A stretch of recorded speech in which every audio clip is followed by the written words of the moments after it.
You're listening to Tech Innovator, the podcast dedicated to cutting-edge technologies brought to you by the IEEE Techverse of Sri Lanka.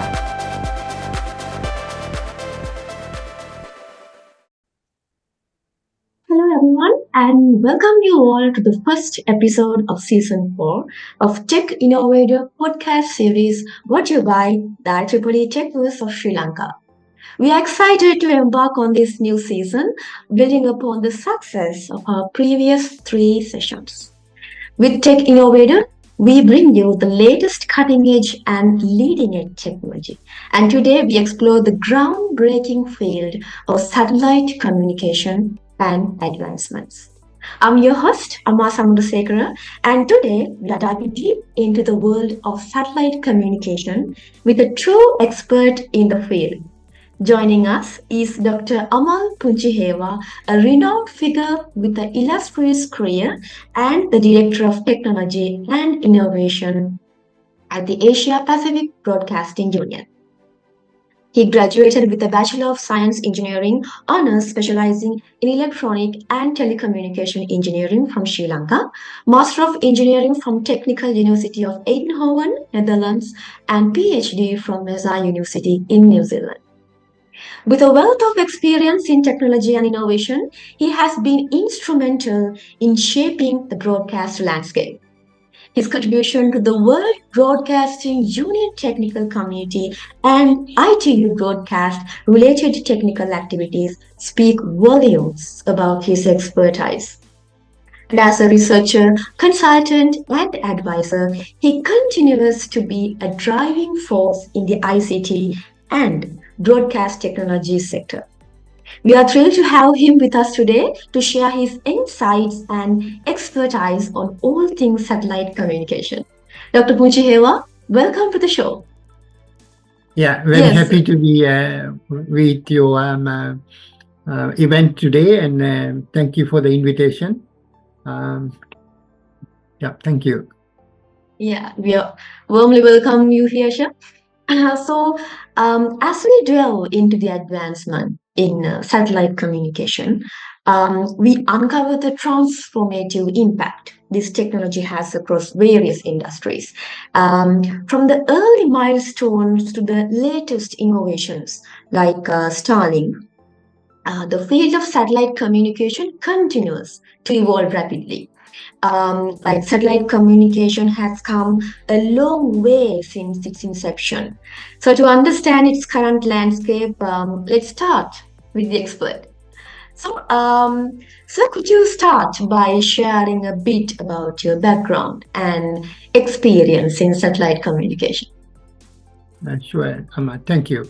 Yeah, so I would like to introduce myself today as a broadcast engineer. And I think I should also make a small correction that I used to work for that Asia Pacific Broadcasting Union, but not anymore. But I still work for Asia Pacific Institute for Broadcasting Development, which is AIBD, as a technical advisor. So I like to introduce myself to the audience today as a broadcast engineer who has nearly 40 years of experience. And also, my career started with my bachelor's degree from the University of Moratuwa. I want to mention University of Moratuwa because of a very special reason. It is because at the time that I was graduating from the University of University of Moratuwa in 1985, the chancellor of the university was Dr. Sikla. So I'll come back to that in a little while.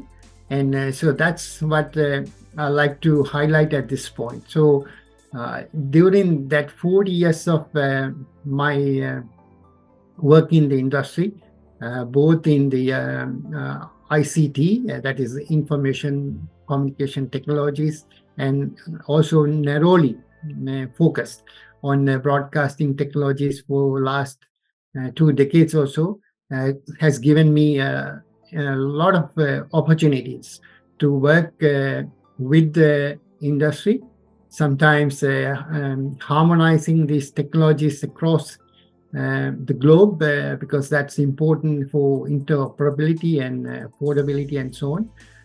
And so I also had an opportunity, like when I worked for that the Broadcasting Union, I also served as in an honorary position as the vice chair of what's called the World Broadcasting Union's technical committee. So that's give a lot of opportunities to meet people from the globe, even at that time in the last decade, to work with them to harmonize these technologies across that. So that's how I would like to introduce myself, Amaa. Thank you. Yeah, that's fascinating, sir. And so moving on to the next discussion. So with all your details that we can state that satellite communication has like revolutions the way we connect, right? So now to understand the present, let's delve into the past backgrounds. So can you give us a brief history of satellite communication, like highlighting its early milestone mainly? Sure. I think you highlighted one word, connected. I think today Yes.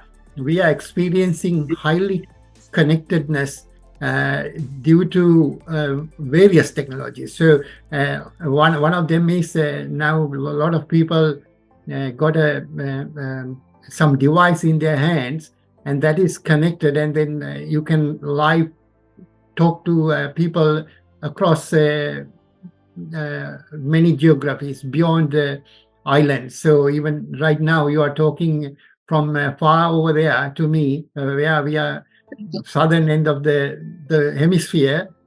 So still we can talk to each other. So this the birth of this satellite communication started in 1945.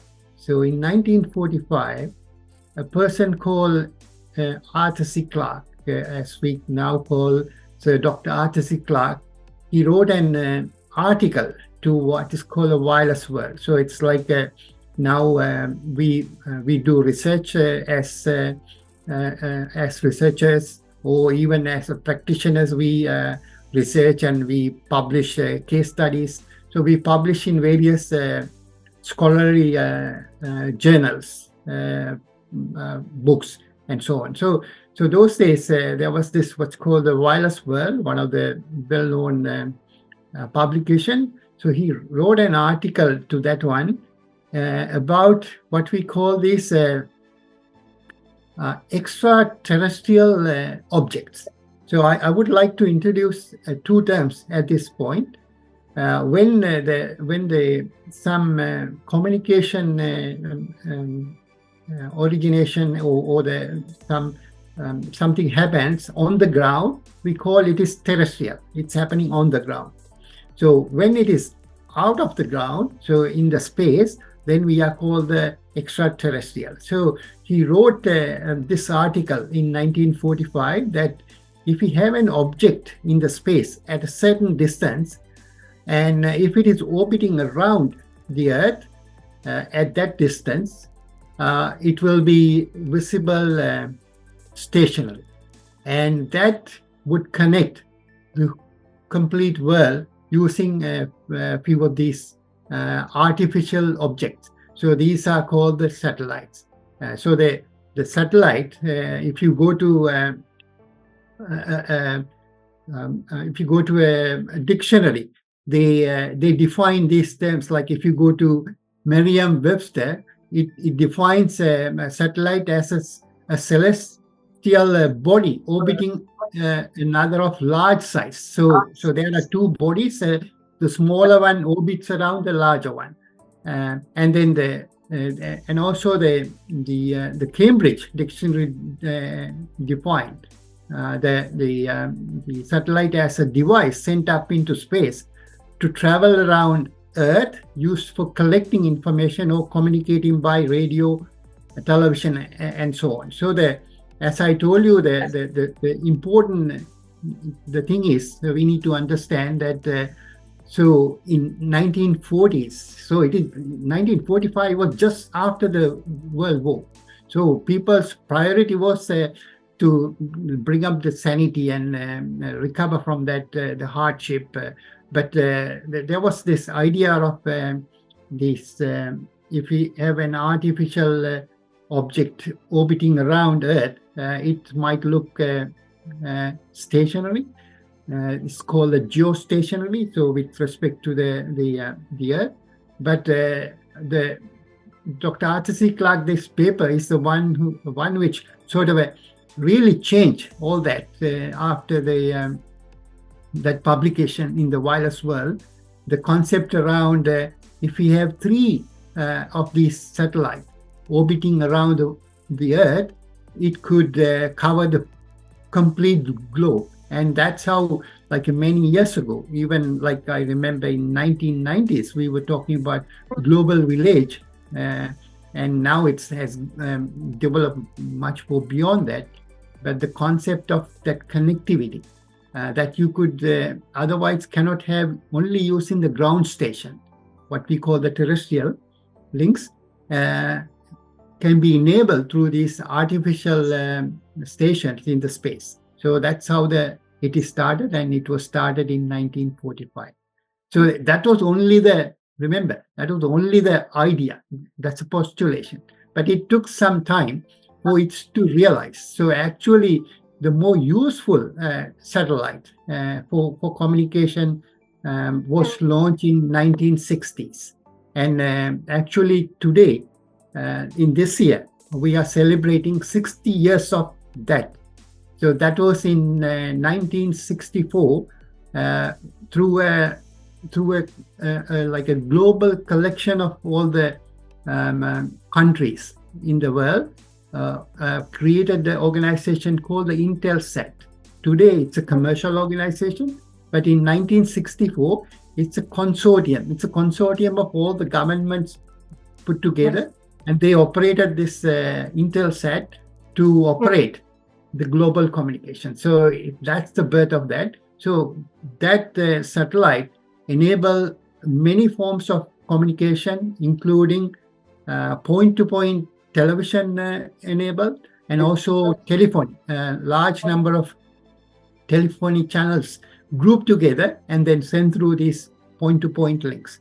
And so there's an uplink and a downlink. So this is how it operated. But over the last 60 years, it has changed dramatically. So that's a bit about. Thank you. We can dig into a little bit more as we discuss. Exactly, sir. It has come a long way, and I'm getting so much knowledge talking to you. And thank you very much for that historical perspective, sir. And moving forward, we have seen a wave of innovation, like from miniaturization of satellites leading to broader coverage, to the incredible accuracy of satellite-based navigation systems like GPS, and also software-defined radios are adding a layer of flexibility to the communication needs. Can you elaborate on some of these advancements and how they have impacted different industries, sir? Yeah. So, yeah, as I told you, now we have come across last 6 decades, over the 60 years, many developments. So as you and most of people would understand that the technological advancement today are quite rapid. It's not like in the past. So in the past, many years ago, 30, 40 years ago, the technological advancement brought what we call a kind of a revolutionary change. That means something very big. It comes like which is span over a larger time span. So it maybe only once in 10 years, once in 20 years, something very important happens. But nowadays, it is very evolutionary. So every day things are changing very fast. So as you pointed out, there are a large number of technologies that are cross-feeding each other. So if you look at the satellite technology itself, many years ago, it was started with the Intelsat. It was we were using mostly what's called a point-to-point link. So in the past, we had in Sri Lanka, in Paduka, at satellite Earth station. So some of the antennas we use for that, so we call the receive antennas, are kind of it's like a bowl. So it's called a dish. So this dish may have a diameter of more than 13 meters. So they are very large structures, and only thing we could do those days was sending point to point. But today, anyone at home could also receive a satellite signal using the 90 centimeter diameter or 60 centimeter diameter dish antenna. Or you may have a GPS device in your with you, either with the car or a separate device, which could use 3 satellites to identify the location. So now the reception happen within that device itself with a very small antenna. So you could see the one big development that has taken place was to drive this transmit and receive facility, and also this has been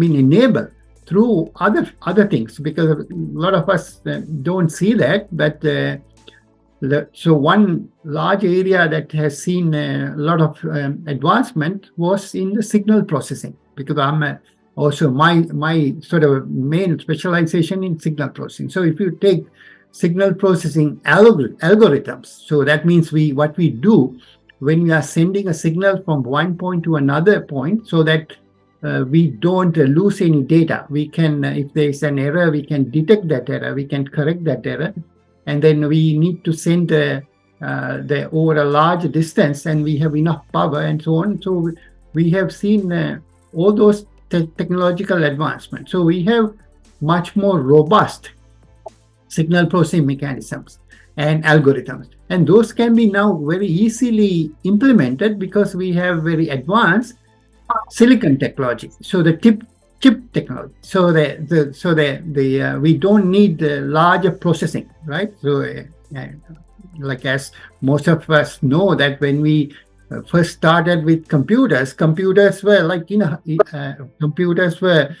computers required even a house to place that. They were that big.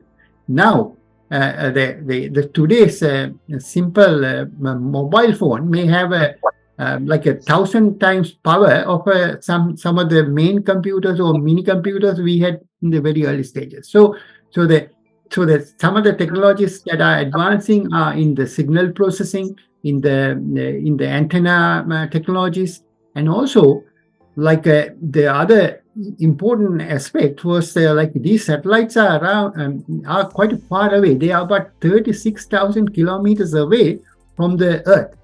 So it has to travel long distance. So while they are traveling, there is atmospheric attenuation. So you need to provide a lot of power. So on the Earth we have enough power, but we don't have much power available on the satellite in the past. But now we have more advanced technology to harvest electricity in the space using high efficient solar panels. And also we have very high energy efficient algorithms that we use for processing. So this way we are advancing all of these technologies to enable them. So these are some of the technologies. So these technology development in turn has helped us to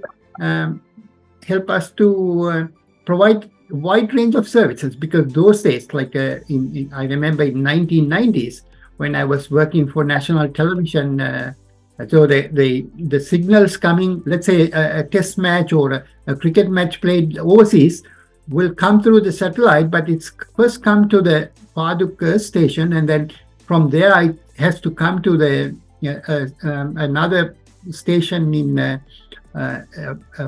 in Colombo, and then from there to the Torrington Square studio, right? But now we can receive them directly, and people can receive them directly at home. So this is called the direct-to-home services. So that's how the technology has been progressing and developing over the period of time. Yeah, that's very impressive, sir. So moving forward, one recent development that caught everyone's attention is Starlink.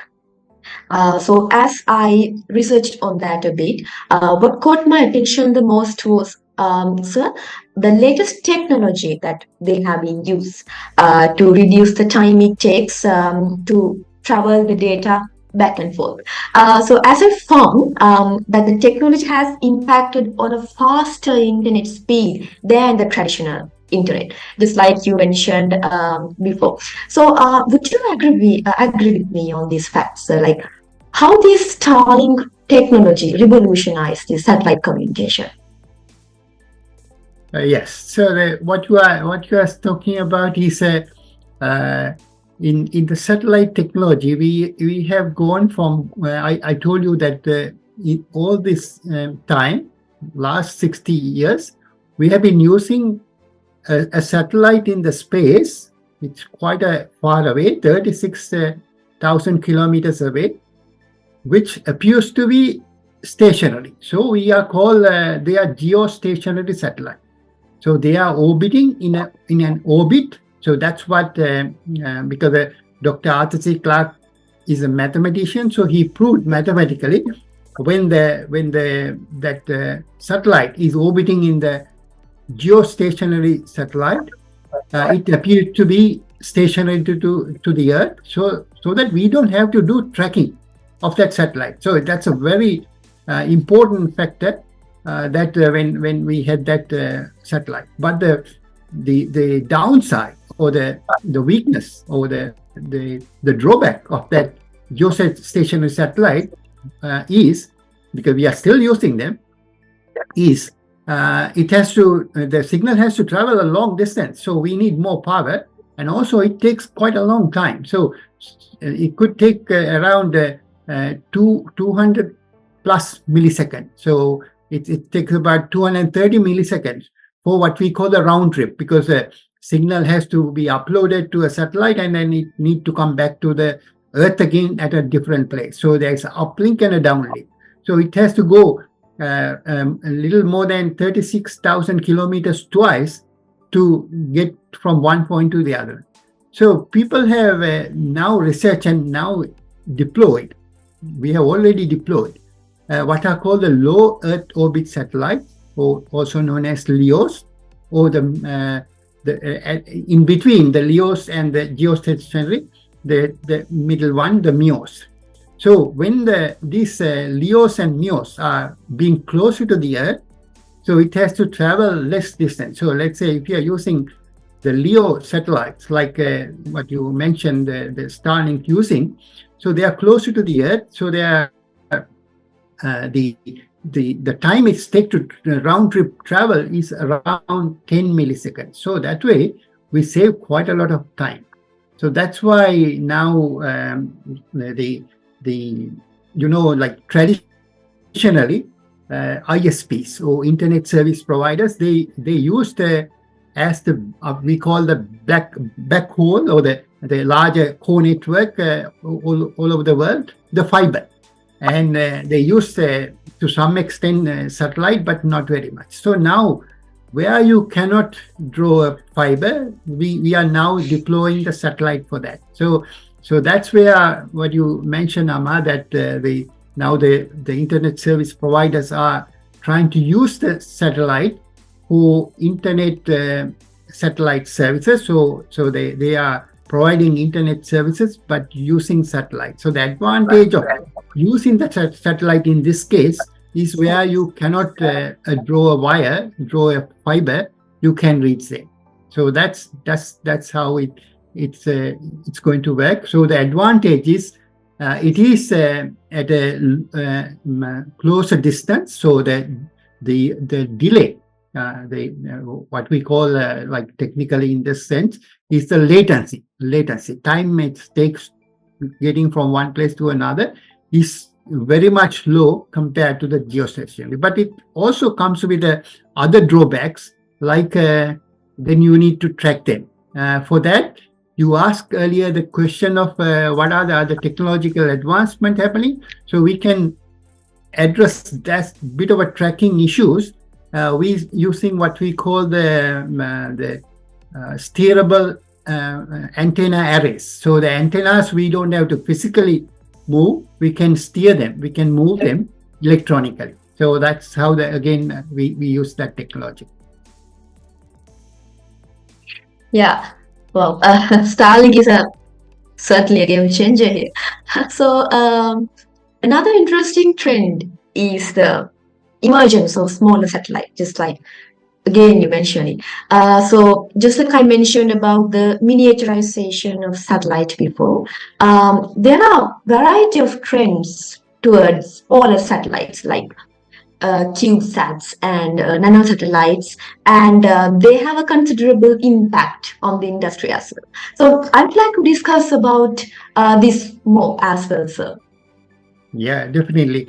So now the satellite technology many years ago was limited to highly developed countries, and only highly developed countries could deploy a satellite. But nowadays we do hear, like in many countries, even some universities, research organizations nowadays, the organizations who are dealing with weather, or an organization who wants to study about the vegetation or something like that, they could also send a smaller satellite, because the deploying those satellites is much, or building those satellites is much more affordable and much more compact.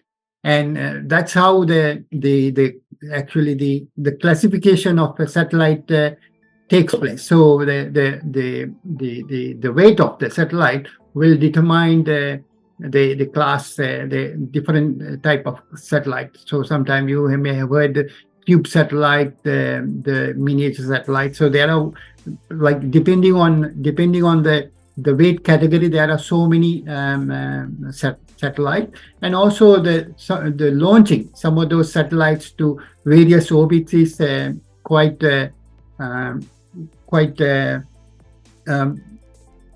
sort of affordable, becoming quite common. So even in New Zealand, we do quite a lot of satellite launching, because we have a large organization here which produce rockets, and they launch those rockets to take satellites to the orbit. So the other organization who wants to get a satellite could use those services. So to answer your question, Amaa,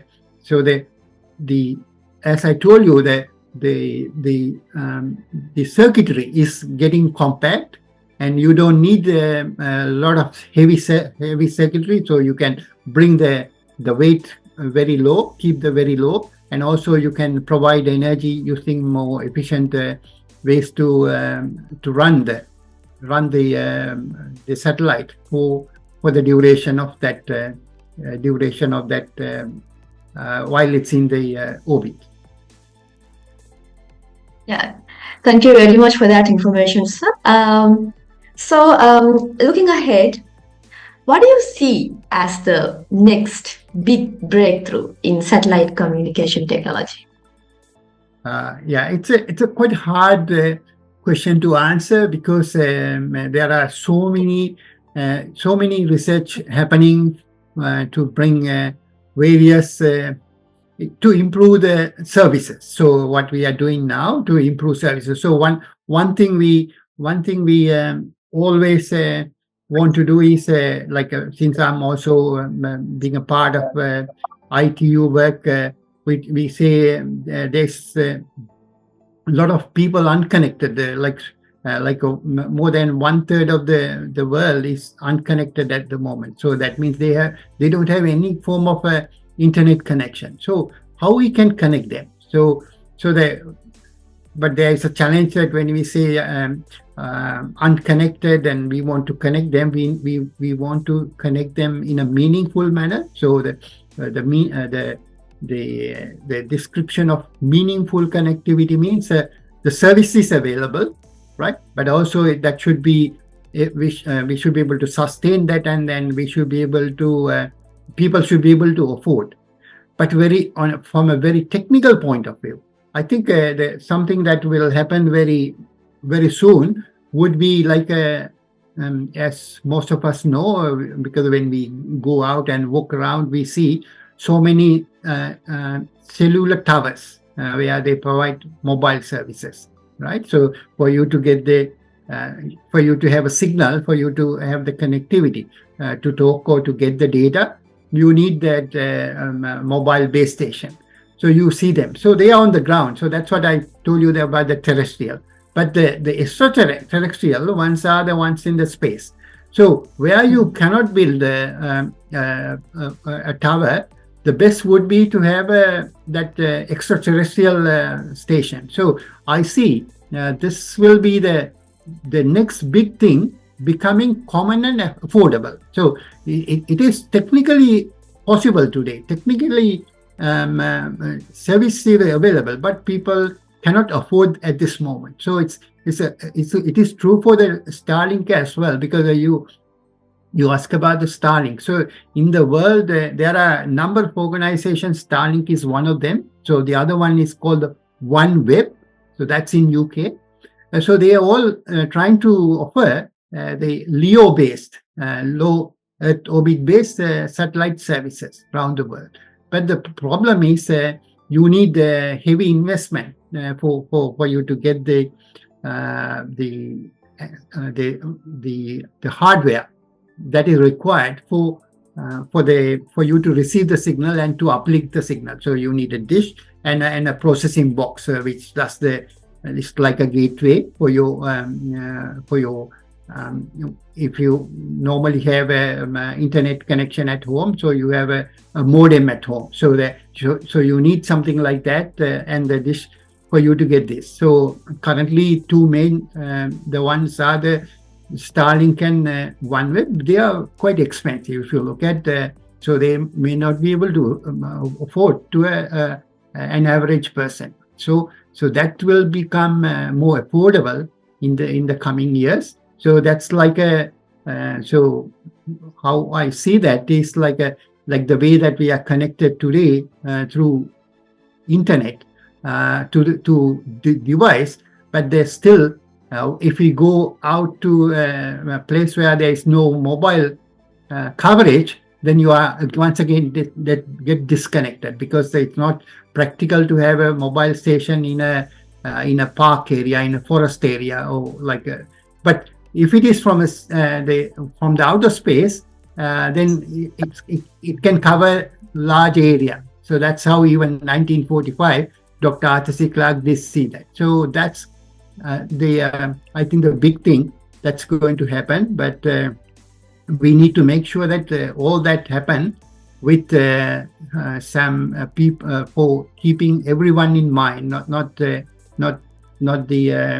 one who afford, but there are a lot of people who cannot afford. And also one important thing that I want to tell, because since I'm now currently work with that Asia Pacific Institute for Broadcasting Development, we advocate quite a lot about what's called the sustainability. So in those one of the key things in the sustainability is what's going to happen to this electronic waste, because we are very concerned about when we used to have geostationary satellite, only limited number of satellite we had. So we have about 600. But when you have a constellation for these Starlink or to the OneWeb, we are talking about 600, 1,000 plus. So there are large numbers. What's going to happen at the end of the life for that, right? So they're already in US by the Federal Communication Commission, FCC has laws they have revised.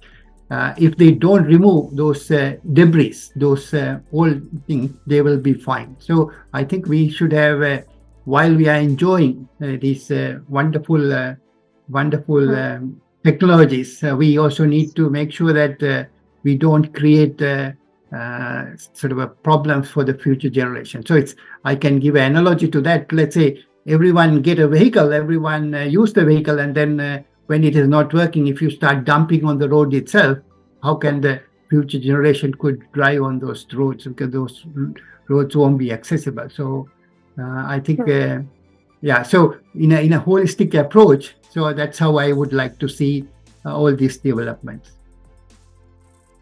Yes. Thank you very much for that, sir. And we had a great discussion with you, Dr. Punchihewa, and we would like to know your perspective on IEEE Techverse Sri Lanka, sir.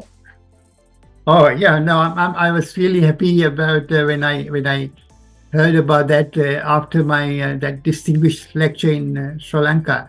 I got connected with most of you because I'm also part of IEEE. I'm a senior member and I'm a distinguished lecturer of IEEE Broadcast Technology Society. And also when I was attached to the university, I was a very active member promoting that. So I'm so happy to see what you are doing, and then even the work that you are doing, and in a more very professional way, because because I was the head of engineering at Sri Lanka Rupawahini Corporation, and so I know how the technology works, how we do the production, and the way all of you got together, set up this, and the way you do the recording, and then the preparation. It's really good to see, and also your initiative, where this podcast to educate the young generation, and not only to young, because it's being available for everybody, because the podcast is as a broadcaster, I would say it's a kind of complementary method of delivering radio. So we are not using the radio waves, but we are using the online to deliver that content to people, because nowadays most of the people are connected online through the broadband. So I really commend your work, and I congratulate for your hard work, and I wish all the very best for all the work, and I wish all the very best for your future career. Yeah. Thank you very much, Dr. Punchihewa, for sharing your expertise with us today and helping our audience to understand intricate advancements in satellite communication. So listeners, we hope you enjoyed this episode, and if you are interested in learning more about the latest cutting-edge technologies, stay tuned with us through our podcast platforms, Spotify, Apple Podcast, Anchor, and YouTube, as we have many more sessions lined up with you. Until next time, I'm Amaa Samarasekara from IEEE Techverse Sri Lanka, signing off from this episode. Stay curious and stay tuned for more exploration into the ever-evolving world of technology. Goodbye. Thank you. Goodbye.